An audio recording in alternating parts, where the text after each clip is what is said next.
કેમ છો મિત્રો? આપણે ધોરણ 11 બાયોલોજીમાં ચેપ્ટર નંબર 2 જૈવિક વર્ગીકરણ વિશેનો અભ્યાસ ચાલે છે.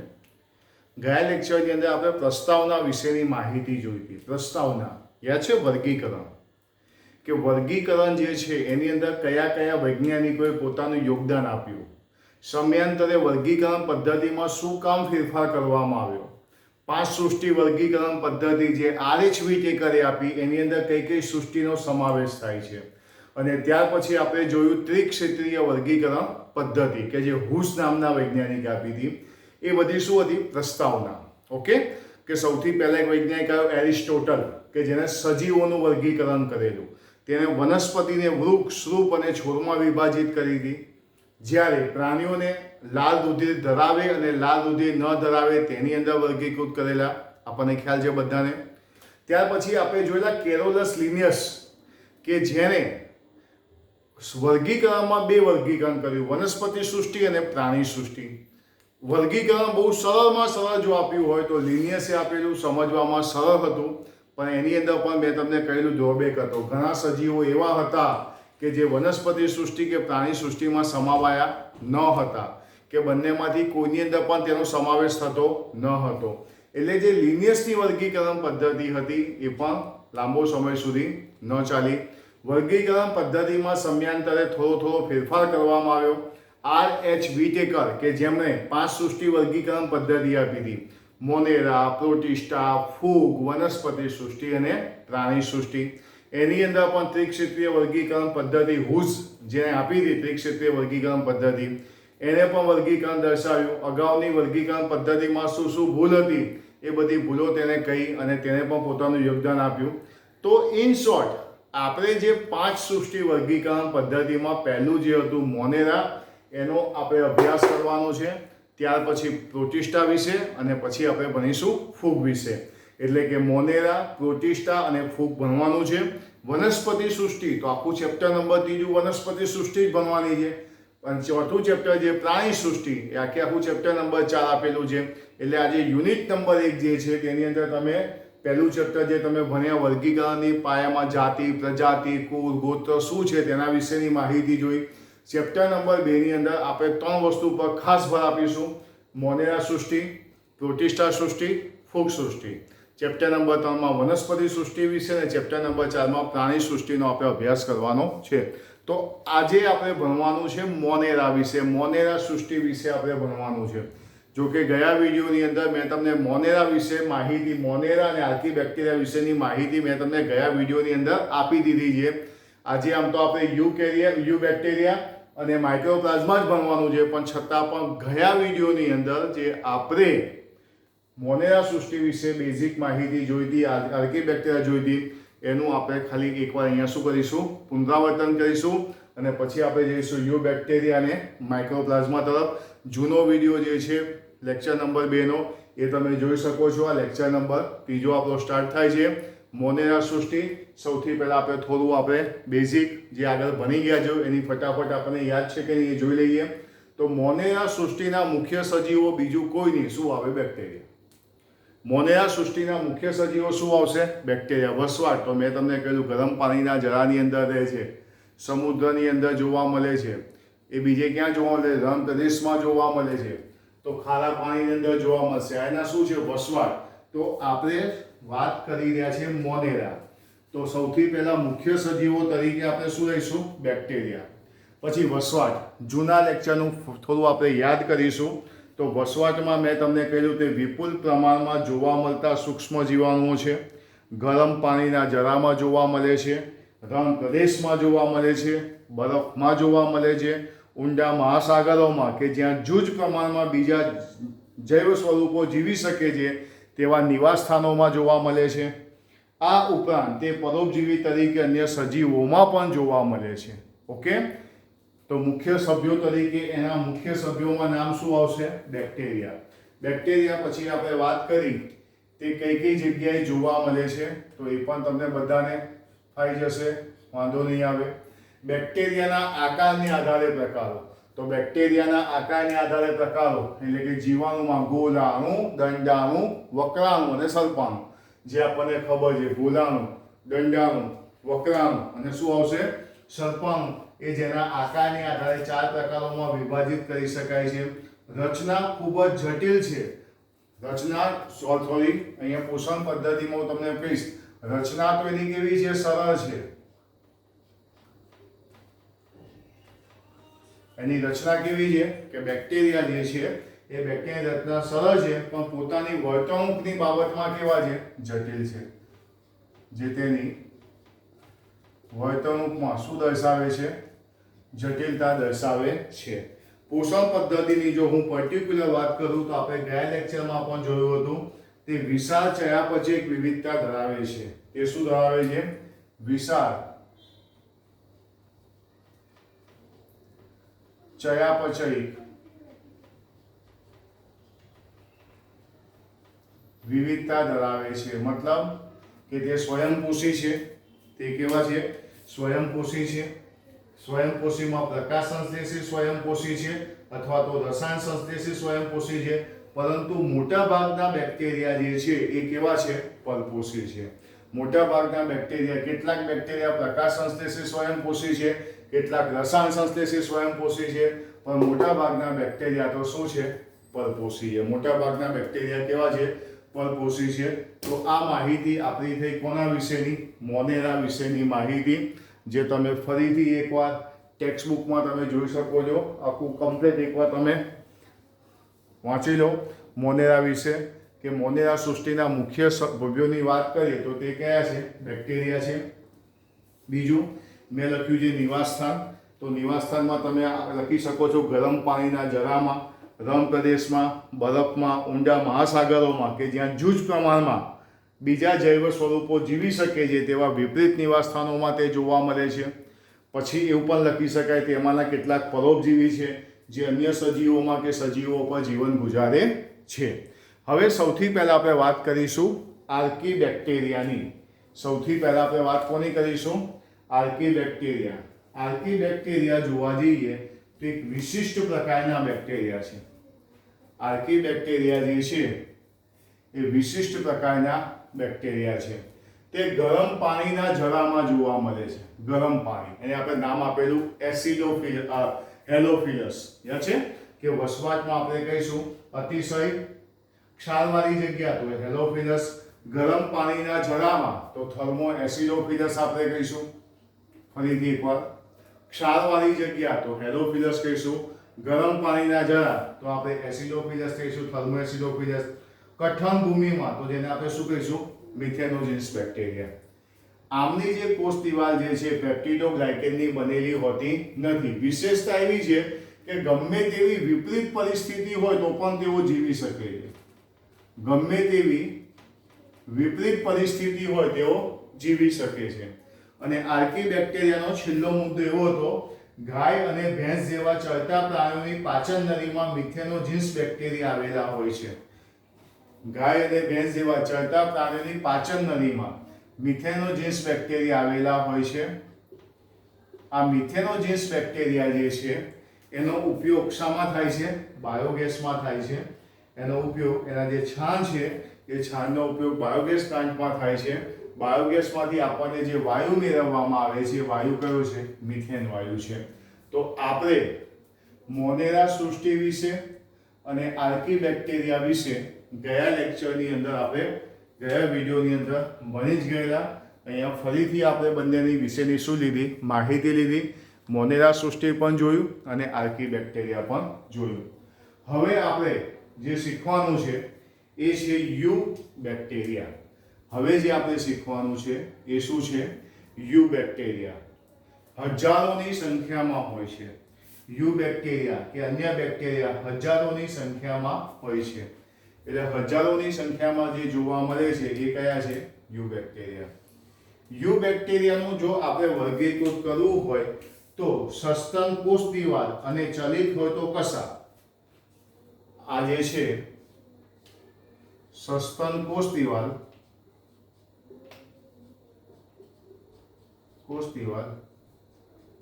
અને જો ચલિત હોય તો તો કસાની હાજરીને આધારે તેનું વર્ગીકૃત કરવામાં આવે છે. MCQ માટે એક IMP ટોપિક છે. યુ બેક્ટેરિયા જે છે એનું વર્ગીકૃત કોને આધારે થાય છે? સસ્તનની કોષ દિવાલ અને ચલિત કસાની હાજરી દ્વારા તેને વર્ગીકૃત કરવામાં આવે છે. તો હવે જ્યારે આપણે વર્ગીકૃતની વાત કરીશું ત્યારે હું સ્વયંપોષી બેક્ટેરિયા લઈશ કે જે પ્રકાશ સંશ્લેષી છે, સ્વયંપોષી બેક્ટેરિયા લઈશ કે જે પ્રકાશ રસાયણ સંશ્લેષી છે. એટલે હું અહીંયા પ્રકાશ સંશ્લેષી સ્વયંપોષી બેક્ટેરિયા, રસાયણ સંશ્લેષી સ્વયંપોષી બેક્ટેરિયા કે જે આપણે યુ બેક્ટેરિયાની અંદર ચર્ચા કરીશું. તો પ્રકાશ સંશ્લેષી સ્વયંપોષી બેક્ટેરિયા એટલે બીજું કશું જ નહીં, એને શું કહેવાય? સાયનોબેક્ટેરિયા. આ સાયનોબેક્ટેરિયા નીલહરિત લીલ તરીકે પણ ઓળખવામાં આવે છે. સાયનોબેક્ટેરિયાને શું કહે છે? નીલહરિત લીલ પણ કહે છે. વનસ્પતિની અંદર જેવું રંજક દ્રવ્ય એ હોય છે એવું આની અંદર પણ રંજક દ્રવ્ય એટલે કે ક્લોરોફિલ એ આવેલું હોવાથી તે પોતે કેવું છે? સ્વયંપોષી છે. તે પોતે કેવું છે? સ્વયંપોષી. તો સાયનોબેક્ટેરિયા તેને નીલહરિત લીલ કહે છે. તે વનસ્પતિઓની જેવું હરિત દ્રવ્ય એ ધરાવે છે, આથી પ્રકાશ સંશ્લેષી સ્વયંપોષી છે. આ જે સાયનોબેક્ટેરિયા જે છે, સાયનોબેક્ટેરિયાનો ત્રીજા નંબરનો મુદ્દો કે તેઓ એકકોષી, વસાહતી કે તંતુમય, તેઓ એકકોષી, વસાહતી કે તંતુમય, જલજ એટલે કે ખારા કે મીઠા પાણીમાં કે જોવા મળે છે. તેઓ ક્યાં વસવાટ કરે છે? સમજો ખાસ બધા. સાયનોબેક્ટેરિયા ક્યાં વસવાટ કરે છે? તો તેઓ એકકોષી, વસાહતી કે તંતુમય, ખારા કે મીઠા પાણીની અંદર એ પોતે શું કરતા હોય છે? વસવાટ કરતા હોય છે. સાયનોબેક્ટેરિયા તેને નીલહરિત લીલ કહે છે. તે વનસ્પતિ જેવું હરિત દ્રવ્ય એ એટલે કે ક્લોરોફિલ એ ધરાવે છે, એટલે કે સ્વયંપોષી છે. તેઓ એકકોષી છે. વસાહતી કે તંતુમય તે જોવા મળશે. આ મોટા ભાગે જલજ એટલે કે મીઠા પાણીમાં, ખારા પાણીની અંદર તે શું કરે છે? જોવા મળે છે. એ વસ્તુ આપણે લખી શકીએ છીએ. બીજું, તેમના વસાહતોની ફરતે જિલેટિનનું આવરણ આવેલું હોય છે. તેમના વસાહતોની ફરતે કોનું આવરણ આવેલું હોય છે? તો વસાહતોની ફરતે જિલેટિન દ્રવ્યનું આવરણ આવેલું હોય છે. તેઓ ઘણીવાર પ્રદૂષિત પાણીમાં જથ્થા સ્વરૂપે જોવા મળે છે. તેઓ ઘણીવાર પ્રદૂષિત પાણીમાં પણ જોવા મળે, જથ્થા સ્વરૂપે પણ જોવા મળે છે. એ મુદ્દો અહીંયા હું લખું. તેઓ પ્રદૂષિત પાણીમાં જથ્થા સ્વરૂપે પણ જોવા મળે છે. અને ખૂબ જ મહત્વનો મુદ્દો કે તેઓ વાતાવરણમાં રહેલા નાઇટ્રોજનનું સ્થાપન કરવા માટે, સાંભળજો, તેઓ વાતાવરણમાં રહેલા નાઇટ્રોજનનું સ્થાપન કરવા માટે અભિકોષ ધરાવે છે. તે વાતાવરણમાં રહેલા નાઇટ્રોજનનું સ્થાપન કરવા માટે શું ધરાવે છે? અભિકોષ ધરાવે છે. હવે જો આના ઉદાહરણ મારે આપવાના થાય તો એના ઉદાહરણ આપીશ નોસ્ટોક અને એનાબીના. નોસ્ટોક અને શું આપીશું આપણે? એનાબીના. તો ફરીથી અહીંયા એકવાર આપણે જોઈશું યુ બેક્ટેરિયા અથવા તો અન્ય બેક્ટેરિયા કે જે હજારોની સંખ્યામાં હોય છે. સસ્તન કોષ દિવાલ અને ચલિત એટલે કે કસાની હાજરીને આધારે તેને વર્ગીકૃત કરવામાં આવે છે. વર્ગીકૃતમાં તમે જોશો સૌથી પહેલા મેં લખ્યું છે સાયનોબેક્ટેરિયા, કૌંસમાં લખવાનું પ્રકાશ સંશ્લેષી સ્વયંપોષી બેક્ટેરિયા. પ્રકાશ સંશ્લેષી સ્વયંપોષી બેક્ટેરિયા પહેલો મુદ્દો. તેને નીલહરિત લીલ પણ કહે છે. તે વનસ્પતિ કોષોમાં હોય તેવું ક્લોરોફિલ એ રંજક દ્રવ્ય એ ધરાવે છે, આથી તેને પ્રકાશ સંશ્લેષી સ્વયંપોષી કહે છે. તેઓ કેવા હોય છે? એકકોષી, તંતુમય કે વસાહતી હોય છે. તેઓ જલજ એટલે કે ખારા કે મીઠા પાણીમાં જોવા મળે છે. વસાહતોની ફરતે જિલેટિન દ્રવ્યનું આવરણ હોય છે. વાતાવરણમાં રહેલા નાઇટ્રોજનનું સ્થાપન કરી શકે તે માટે તેઓ અભિકોષ ધરાવે છે. પ્રદૂષિત પાણીમાં તે જથ્થા સ્વરૂપે જોવા મળે છે. ઉદાહરણ તરીકે નોસ્ટોક અને શું આવશે? એનાબીના. તો આ થયું યુ બેક્ટેરિયા. યુ બેક્ટેરિયામાં સાયનોબેક્ટેરિયા એટલે કે પ્રકાશ સંશ્લેષી સ્વયંપોષી બેક્ટેરિયા વિશે આપણે જોયું. હવે તમે જુઓ, મેં બોર્ડ ઉપર હેડિંગ આપ્યું છે રસાયણ સંશ્લેષી સ્વયંપોષી બેક્ટેરિયા. રસાયણ સંશ્લેષી સ્વયંપોષી બેક્ટેરિયા વિવિધ અકાર્બનિક પદાર્થો જેવા કે નાઇટ્રેટ છે, નાઇટ્રાઇટ છે, એમોનિયા છે, આ બધાનું શું થાય છે? ઓક્સિડેશન થાય છે. નાઇટ્રેટ છે, નાઇટ્રાઇટ છે, એમોનિયા છે. અહીંયા હું લખું નાઇટ્રેટ છે, નાઇટ્રાઇટ છે, એમોનિયા છે. આ બધાનું શું થાય છે? ઓક્સિડેશન થાય છે. આ બધાનું શું થાય છે? ઓક્સિડેશન થાય છે. અને મુક્ત શક્તિનો ઉપયોગ એટીપીના ઉત્પાદન માટે થાય છે. અને મુક્ત થઈ અહીંયા ઓક્સિડેશન થાય તો મુક્ત થતી શક્તિ એટીપીના ઉત્પાદનમાં થાય છે. મુક્ત થયેલી શક્તિ એટીપીના શું થાય છે? ઉત્પાદનમાં થાય છે. વિવિધ અકાર્બનિક પદાર્થો જેવા કે નાઇટ્રેટ, નાઇટ્રાઇટ, એમોનિયા, આ બધાનું શું થાય છે? ઓક્સિડેશન થાય છે. આ બધાનું ઓક્સિડેશન થાય છે. તથા ઓક્સિડેશન થવાને કારણે મુક્ત શક્તિનો ઉપયોગ એટીપીના ઉત્પાદન માટે થાય છે. એવું કહેવાય છે કે નાઇટ્રોજન, ફોસ્ફરસ, લો અને સલ્ફર, નાઇટ્રોજન, ફોસ્ફરસ, અહીં લખું નાઇટ્રોજન, ફોસ્ફરસ, લો તત્વ, સલ્ફર જેવા તત્વોનું શું થાય છે? પુનઃ ચક્રીયકરણ થાય છે. પુનઃ શું થાય છે? ચક્રીયકરણ. આ હતું પ્રકાશ સંશ્લેષી સ્વયંપોષી બેક્ટેરિયા. આ રસાયણ સંશ્લેષી સ્વયંપોષી બેક્ટેરિયા. બે મુદ્દા લખીશું. વિવિધ અકાર્બનિક પદાર્થો જેવા કે નાઇટ્રેટ, નાઇટ્રાઇટ, એમોનિયાનું ઓક્સિડેશન થાય છે. નાઇટ્રેટ, નાઇટ્રાઇટ, એમોનિયાનું ઓક્સિડેશન થાય છે. અહીં મુક્ત શક્તિનો ઉપયોગ એટીપીના ઉત્પાદનમાં થાય છે. મુક્ત શક્તિનો ઉપયોગ એટીપીના ઉત્પાદનમાં થાય છે. અહીં નાઇટ્રોજન છે, ફોસ્ફરસ છે, લો તત્વ છે, સલ્ફર છે, આ બધા જે તત્વો છે પોષક દ્રવ્યોના પુનઃ ચક્રીયકરણ માટે મહત્વની ભૂમિકા ભજવે છે. તો આ થયું પ્રકાશ સંશ્લેષી સ્વયંપોષી બેક્ટેરિયા. આ થયું રસાયણ સંશ્લેષી સ્વયંપોષી બેક્ટેરિયા. હવે વિષમપોષી કે પરપોષી બેક્ટેરિયા. આવા બેક્ટેરિયા વિપુલ પ્રમાણમાં હોય છે, જે વિઘટકો તરીકે શું થાય છે? ઓળખાય છે. વિષમપોષી, પરપોષી બેક્ટેરિયા મેક્સિમમ હોય, વિપુલ માત્રામાં હોય છે. મોટે ભાગે તેઓ વિઘટકો તરીકે ઓળખાય છે. તેમાંના કેટલાક મનુષ્યની ક્રિયાવિધિ પર નોંધપાત્ર અસર દર્શાવે છે. મનુષ્યની ક્રિયાવિધિ પર નોંધપાત્ર અસર દર્શાવે છે. જેમ કે દૂધમાંથી દહીં બનવાની ક્રિયા. દૂધમાંથી દહીં બનવાની ક્રિયામાં બેક્ટેરિયા કામ કરે. બધાને ખબર છે લેક્ટોબેસિલસ, બરોબર છે. એ શું કરે છે? દૂધમાંથી દહીં બનવાની ક્રિયામાં ભાગ ભજવે છે. એન્ટીબાયોટિક્સના ઉત્પાદનમાં, એન્ટીબાયોટિક્સ પ્રતિજૈવિક દ્રવ્યો, એન્ટીબાયોટિક્સ દ્રવ્યોની બનાવટમાં તેનો ઉપયોગ થાય છે. દૂધમાંથી દહીંની જમાવટમાં. નંબર 2, પ્રતિજૈવિક દ્રવ્યોના ઉત્પાદનમાં. સિમ્બીકુની વનસ્પતિમાં, સિમ્બીકુની વનસ્પતિ હોય, સિમ્બીકુની વનસ્પતિના મૂળની મૂળઘંટિકામાં નાઇટ્રોજનનું સ્થાપન કરવા માટે ઉપયોગી છે. તો તમે જો તેઓ કેટલાક એવા પણ છે કે મનુષ્યની ક્રિયાવિધિ પર નોંધપાત્ર અસર દર્શાવે છે. 1. દૂધમાંથી દહીં બનાવવા. 2. પ્રતિજૈવિક દ્રવ્યો એટલે કે એન્ટીબાયોટિક્સના ઉત્પાદનમાં. નંબર 3. સિમ્બીકુની વનસ્પતિના મૂળમાં નાઇટ્રોજનનું સ્થાપન કરવામાં. પછી એવું પણ આપણે લખ્યું છે કેટલાક બેક્ટેરિયા એવા પણ છે કે જે રોગકારક છે. કેટલાક બેક્ટેરિયા એવા પણ છે કે જેનાથી શું થાય છે? રોગ થાય છે.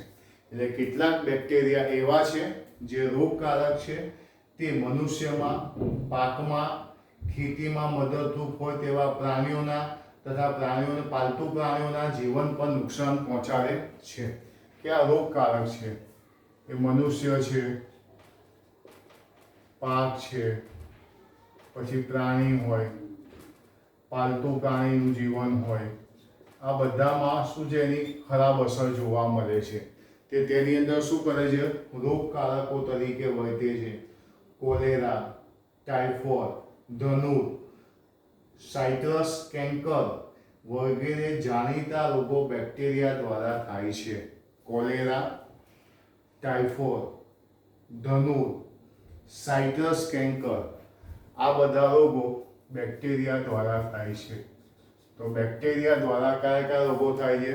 ફરીથી એકવાર કે બેક્ટેરિયા દ્વારા કોલેરા, ટાઇફોઇડ, હું અહીંયા લખું છું કોલેરા, ટાઇફોઇડ, કોલેરા, ટાઇફોઇડ, ધનુર, સાઇટ્રસ કેન્કર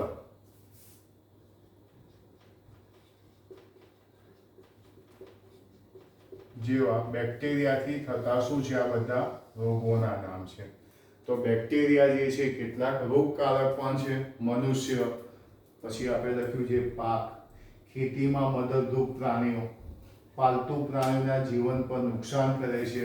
બેક્ટેરિયા દ્વારા કોલેરા, ટાઇફોઇડ, ધનુર, સાઇટ્રસ કેન્કર જેવા રોગો પણ થઈ શકે છે. બેક્ટેરિયા મુખ્યત્વે ભાજન દ્વારા પ્રજનન કરે છે.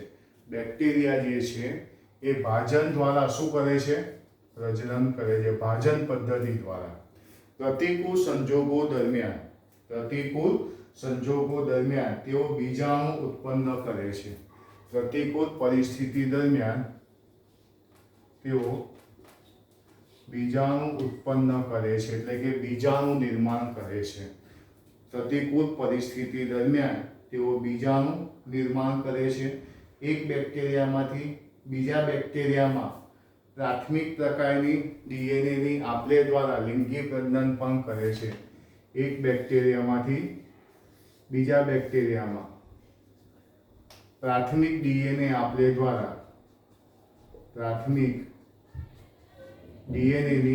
દ્વારા તેઓ લિંગી પ્રજનન પણ કરે છે. તો આ માહિતી આપણી પાસે હતી યુ બેક્ટેરિયાની. આ માહિતી કોની હતી? You bacteria. પહેલો, બીજો, ત્રીજો, ચોથો, પાંચમો અને છઠ્ઠો મુદ્દો કે જે આપણે ખાસ જોવાનો છે, ખાસ તૈયાર કરવાનો છે. બધા મુદ્દા ફરીથી એકવાર બોર્ડ ઉપર ધ્યાન રાખજો. બોલીશ યુ બેક્ટેરિયા. તો યુ બેક્ટેરિયાની અંદર સૌથી પહેલા નંબર આપણે લખીશું યુ બેક્ટેરિયા કે અન્ય બેક્ટેરિયા હજારોની સંખ્યામાં હોય છે. પહેલો મુદ્દો, યુ બેક્ટેરિયા કે અન્ય બેક્ટેરિયા હજારોની સંખ્યામાં હોય છે. સસ્તન કોષ દિવાલ અને જો ચલિત હોય તો કશાની હાજરી દ્વારા તેને વર્ગીકૃત કરવામાં આવે છે. સસ્તન કોષ દિવાલ અને જો ચલિત હોય તો કશાની હાજરી દ્વારા તેને વર્ગીકૃત કરવામાં આવે છે. હવે બધા જોશો બોર્ડ ઉપર મેં ટાઇટલ આપ્યું છે સાયનોબેક્ટેરિયા.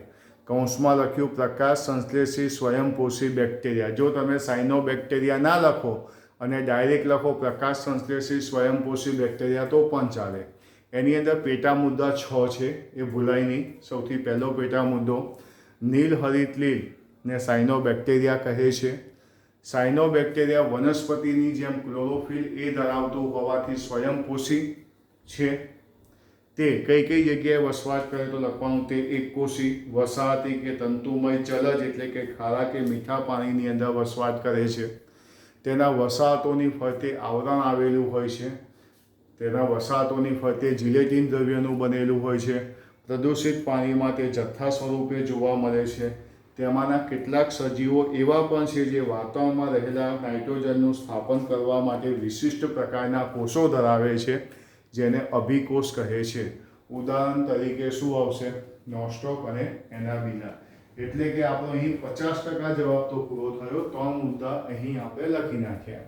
હજારોની સંખ્યા, વર્ગીકૃત, પ્રકાશ સંશ્લેષી સ્વયંપોષી બેક્ટેરિયા કયા? સાયનોબેક્ટેરિયા, જેને નીલહરિત લીલ કહેવાય, આ ધરાવે એટલે એને સ્વયંપોષી બેક્ટેરિયા કહેવાય. ક્યાં વસવાટ કરશે? વસાહતોની ફરતે જિલેટિન દ્રવ્યનું બનેલું આવરણ છે. પ્રદૂષિત પાણીમાં જથ્થા સ્વરૂપે અભિકોષ શું કરે? વાતાવરણમાં રહેલા નાઇટ્રોજનનું સ્થાપન કરવા માટે. ઉદાહરણ તરીકે નોસ્ટોક એનાબિના. તો અહીંયા આપણો પહેલો, બીજો, ત્રીજો મુદ્દો, જેની અંદર 6 જેવા પેટા મુદ્દા તમે લખી શકો. હવે આપણો ચોથો મુદ્દો, ટાઇટલ શું આપીશું? રસાયણ સંશ્લેષી સ્વયંપોષી બેક્ટેરિયા. વિવિધ અકાર્બનિક પદાર્થો, નાઇટ્રેટ, નાઇટ્રાઇટ, એમોનિયાનું ઓક્સિડેશન થાય છે. મુક્ત શક્તિનો ઉપયોગ એટીપીના ઉત્પાદન માટે થાય છે. તેઓ નાઇટ્રોજન, ફોસ્ફરસ, આયર્ન અને સલ્ફર જેવા પોષક દ્રવ્યોના પુનઃ ચક્રીકરણમાં મહત્વનો ભાગ ભજવે છે. તો અહીં આપણે રસાયણ સંશ્લેષીમાં 2 પેટા મુદ્દા આપણે લખવાના છે. હવે શું છે, વિષમપોષી કે પરપોષી બેક્ટેરિયા, આવા બેક્ટેરિયા વિપુલ પ્રમાણમાં હોય છે જેને વિઘટકો પણ કહે છે.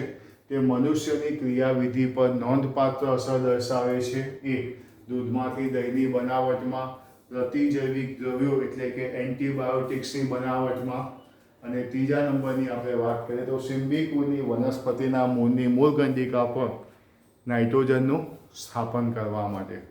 કેટલાક બેક્ટેરિયા એવા હોય છે કે જે રોગકારક છે, જે મનુષ્ય, પાક, ખેતીમાં મદદરૂપ પ્રાણી, પાલતુ પ્રાણીના જીવન પર નુકસાન કરે છે. કોલેરા, ટાઇફોઇડ, ધનુર, સાઇટ્રસ કેન્કર બેક્ટેરિયાથી થતા રોગ છે. તો આ થયા બીજા 2 મુદ્દા. હવે આવશે પ્રજનન. તો તેઓ ભાજન દ્વારા શું કરે છે, પ્રજનન કરે છે. જેમાં આપણે લખીશું તેઓ ભાજન દ્વારા પ્રજનન કરે છે. પ્રતિકૂળ પરિસ્થિતિમાં તેઓ બીજાણુ ઉત્પન્ન કરે છે. તેઓ એક બેક્ટેરિયામાંથી બીજા બેક્ટેરિયામાં પ્રાથમિક પ્રકારના ડીએનએની આપલે લિંગી પ્રજનન દ્વારા કરે છે. એટલે આ યાદ રાખીશું. અહીંયા મેં લખ્યું. હવે યુ બેક્ટેરિયા પછી આપણે જોઈ રહ્યા છીએ માઇક્રોપ્લાઝ્મા. માઇક્રોપ્લાઝ્મા એવા જીવાણુ છે જે સંપૂર્ણ રીતે કોષ દિવાલ વિહીન હોય છે. તેઓ સંપૂર્ણ રીતે કોષ દિવાલ વિહીન હોય છે. તેઓ એવા જીવાણુ છે જે સંપૂર્ણ રીતે કોષ દિવાલ વિહીન હોય છે. તેઓ નાનામાં નાના જીવંત કોષો છે. તેઓ ઓક્સિજન વગર જીવી શકે છે. તે વનસ્પતિ અને પ્રાણીઓમાં શું છે, રોગકારકો છે. એટલે કે તે વનસ્પતિ અને પ્રાણીઓમાં રોગો કરી શકે છે. તો આ થયું માઇક્રોપ્લાઝ્મા વિશે, એટલે કે આ થયું આપણું મોનેરા સૃષ્ટિ વિશેની માહિતી થઈ. તમને યાદ હોય તો આપણે સૌથી પહેલાં ગયા લેક્ચરની અંદર શું ભણેલા, તો ગયા લેક્ચરની આપણે ભણેલા પ્રસ્તાવના વિશે. અને પ્રસ્તાવનામાં મેં તમને પ્રશ્ન 1, 2, 3 અને 4 લખાયેલા. હવે આપણે વાત આવશે 2.1, જેમાં ઉપર તમે ટાઇટલ આપશો મોનેરા સૃષ્ટિ, જેની અંદર પણ 4 સવાલ તમારે લખવાના છે. પ્રશ્ન 1, મોનેરા સૃષ્ટિ વિશે માહિતી આપો. સમજાવો આર્કી બેક્ટેરિયા, પૂછાય તો 2 માર્ક્સમાં. આ પણ 2 માર્ક્સમાં. સમજાવો ત્રીજો સવાલ, સમજાવો યુ બેક્ટેરિયા, 3 માર્ક્સમાં પૂછી શકાય. માઇક્રોપ્લાઝ્મા વિશે માહિતી આપો, 2 માર્ક્સમાં. મોનેરા સૃષ્ટિ સમજાવો, પહેલો સવાલ. આર્કી બેક્ટેરિયા સમજાવો, બીજો સવાલ. યુ બેક્ટેરિયા વિશે સમજાવો, ત્રીજો સવાલ. અને માઇક્રોપ્લાઝ્મા સમજાવો, ચોથો સવાલ. જો બધા ઇન્ડિવિજ્યુઅલ પૂછે તો આ 2 માર્ક્સનું આવી શકે, આ 2 માર્ક્સનું આવી શકે, આ 3 માર્ક્સનું આવી શકે, માઇક્રોપ્લાઝ્મા 2 માર્ક્સનું આવી શકે. પરંતુ તમને સવાલ એવું જ પૂછ્યું કે ટૂંકનો જ લખો મોનેરા સૃષ્ટિ. તમને સવાલ શું પૂછે છે, ટૂંકનો જ લખો મોનેરા સૃષ્ટિ. તો તમારે અલગ અલગ આ બધી જ વસ્તુ તમારે લખવી પડે એટલે 5 માર્ક્સમાં પૂછાય. જો મોનેરા સૃષ્ટિ આખો સવાલ પૂછાય તો કેટલા માર્ક્સમાં આવે, 5 માર્ક્સમાં તમારે આવે. તો મોનેરા સૃષ્ટિ વિશે લખીશું, આર્કી બેક્ટેરિયા વિશે, યુ બેક્ટેરિયા વિશે, માઇક્રોપ્લાઝ્મા વિશે. એટલે મોનેરાની જે તમને પીડીએફ આપ્યું, પીડીએફમાં તમારે 4 પ્રશ્નો તમારે લખવાના થશે. પણ ગયા વિડીયોની અંદર આપણે મોનેરા અને આર્કી બેક્ટેરિયા વિશે પતી ગયેલું, એટલે તમારે યુ બેક્ટેરિયા અને માઇક્રોપ્લાઝ્મા વિશે લખવાનું આવશે. તો બોર્ડ ઉપરથી આખું કમ્પ્લીટ મોનેરા સૃષ્ટિ ફરીથી એકવાર આખું જોઈ જાઓ અને તૈયાર કરી નાખો.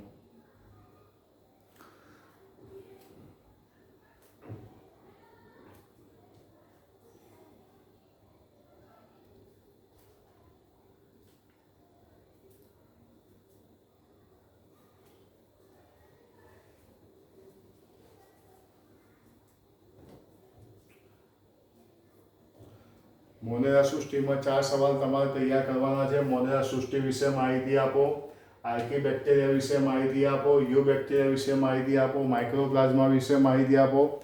ઇન્ડિવિજ્યુઅલ પૂછાય તો આપણને બહુ સહેલું પડે, ઓછું લખવાનું થાય. આખું ભેગું પૂછાય તો 5 માર્ક્સમાં આખી મોનેરા સૃષ્ટિ વિશે તમે ફરજિયાત લખવું પડે. જે તમે કમ્પ્લીટ એકવાર જોઈ લો, ચોપડીમાંથી પણ વાંચવાનું છે, તૈયાર કરવાનું છે, અને પીડીએફ તમને જે આપીએ છીએ પ્રમાણે તમારા અંદરથી લખવાનું છે. તો આપણે અહીંયા 2.1 મોનેરા સૃષ્ટિ કમ્પ્લીટ થાય છે. હવે પછી આપણે જોઈશું પ્રોટિસ્ટા સૃષ્ટિ વિશેનો અભ્યાસ કરીશું, મોનેરા સૃષ્ટિ વિશે.